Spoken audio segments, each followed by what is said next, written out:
Okay, ladies and gentlemen, we're going to do a quick little lesson on rationalizing denominators in radicals. So the first example, square root of 20 over the square root of 5. We learned that if we have a square root in the numerator and a square root in the denominator, we can turn this into one big square root where we have the square root of 20 divided by 5.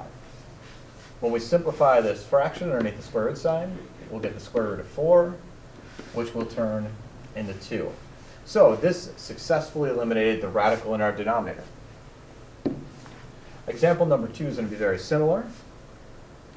We have the square root of 24x to the 5th divided by 6x cubed raised to the 1/2 power. We all should definitely know that raising anything to the 1/2 power is the same thing as taking the square root. And so because we have a square root again in numerator and denominator, we can turn this into one big square root of 24x to the 5th divided by 6x cubed. And again, we can simplify the fraction underneath the radical sign, the square root of 4x squared, and the square root of 4x squared is just going to be 2x. And we've successfully eliminated the radical in our denominator.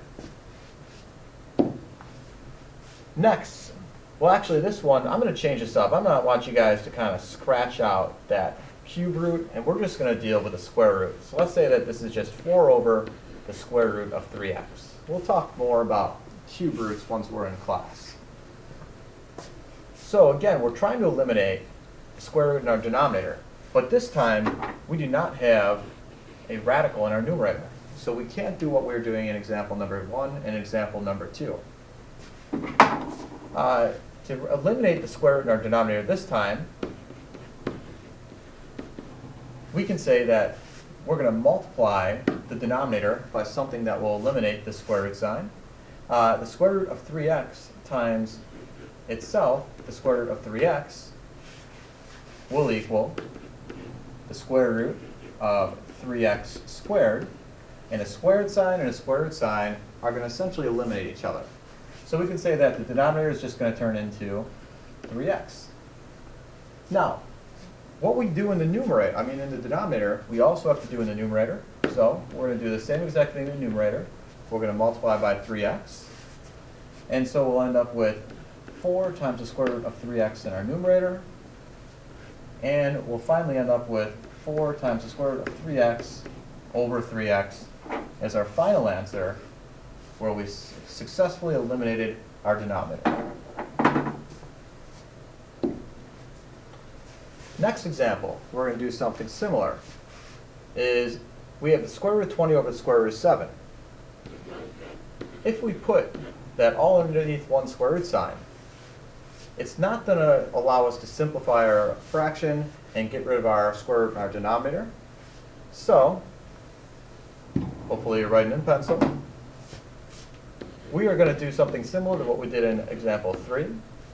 We're going to multiply the square root of 7 by itself in the denominator. And since we did it in the denominator, we're also going to do it in the numerator. And we say that this is going to turn into square root of 7 squared all over square root of 140.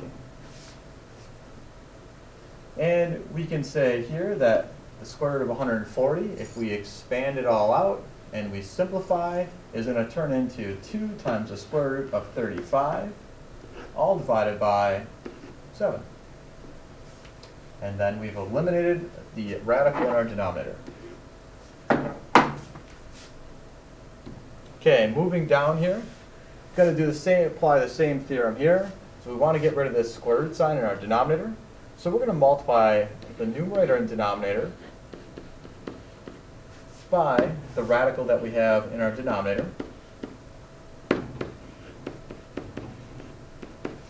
And so we'll end up with 3 times the square root of x minus 5 in the numerator divided by the square root of x minus 5 quantity squared in the denominator.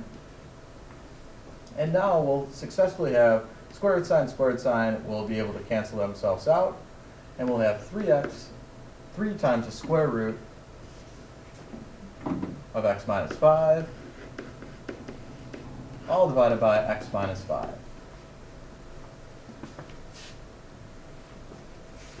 Okay, Last one, try it on your own. This answer will just be given in class. Okay, moving on to the bottom and last two examples.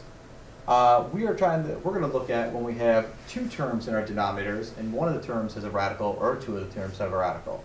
To successfully get rid of the radical in this case in your denominator, you're going to have to multiply by something we should be pretty familiar with from imaginary numbers. We're going to multiply by the conjugate. And if you remember from imaginary numbers, from complex numbers, the conjugate was the exact same expression except with a different sign in between the two terms. So, if we have two terms in our denominator and just one of the terms has a radical sign, we're going to multiply by the conjugate of that expression in our denominator, and the conjugate of the square root of 2 plus 4 is just going to be the square root of 2 minus 4. And we know whatever we do in our denominator, we also have to do in our numerator.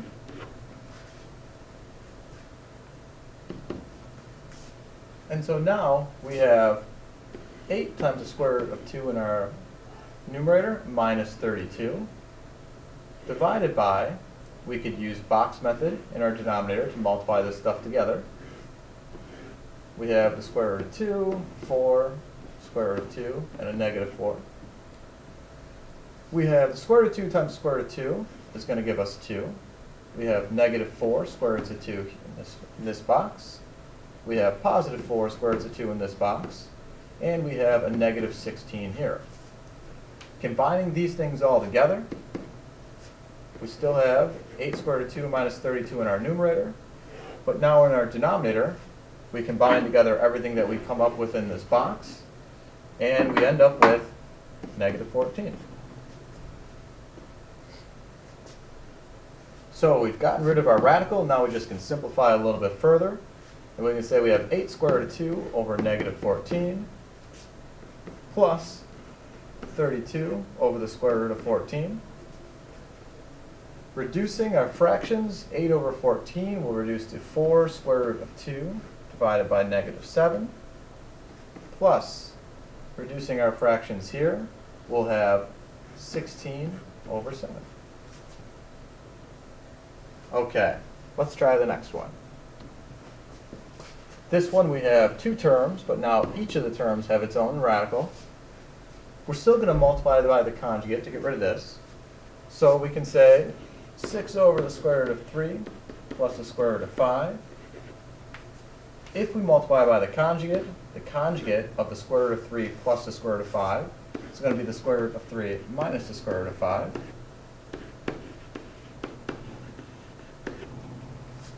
So we'll end up here with 6 square roots of 3 minus 6 square roots of 5, all divided by, let's set up a little box method, square root of 3, square root of 5, square root of 3, and negative square root of 5. This will be 3. This will be the square root of 15, negative square root of 15, and negative 5. So now, rewriting this, we'll have 6 square roots of 3 minus 6 square roots of 5 in the numerator, divided by negative 2 in the denominator. We can divide the negative 2 into each of the terms in the numerator, and we can simplify this answer to negative 3 square roots of 3 plus 3 square roots of 5. And we've successfully completely eliminated the denominator in that case, not even just rationalizing it.